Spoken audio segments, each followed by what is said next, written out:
Ano, ang dami nating niluluto ngayon. Are, hindi ko alam kung ganito maluluto. Kasi bababad lang natin yan pang barbecue kasi pero naman, uulam ngayon, kinamatisan yan. Ang barbecue yan kasi. Ano naman chicken? Purong laman. Tinimpla ko na lang, pamperito yan. Tignan mo ano barbecue yan. Para naman yan. Kasi para malambot. Ano naman mamaya, ulo, tapos sinamahan natin ng malaman. Ang kinamatisan para makain ninyo. Ano?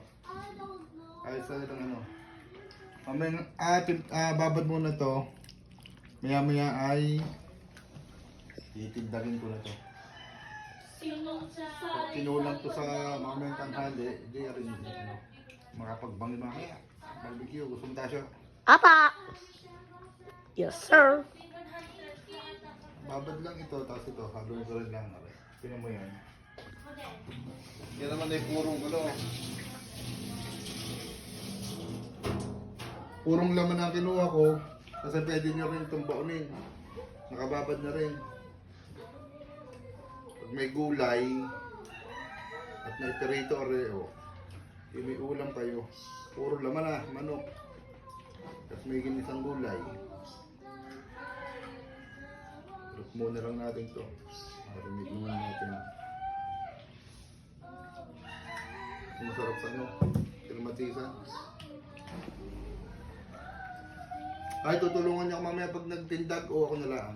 Tutulungan. Tulungan. Ano? Titinimplahan lang natin ng kalamansi. Bawang, patis, asin, betsin, paminta. Konting suka. Pamperito lang na rin. Ito ang dapat pag naluto, yun may kasamang gulay. Pala sa ulam. Ginisang gulay.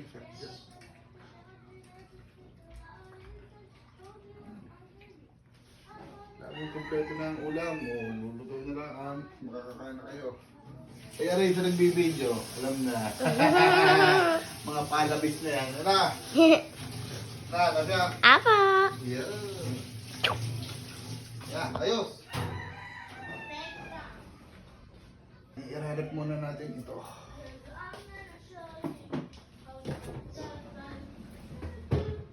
Puno na rin.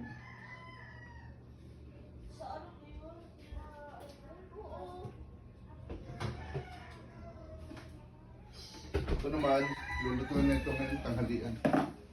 Ayos.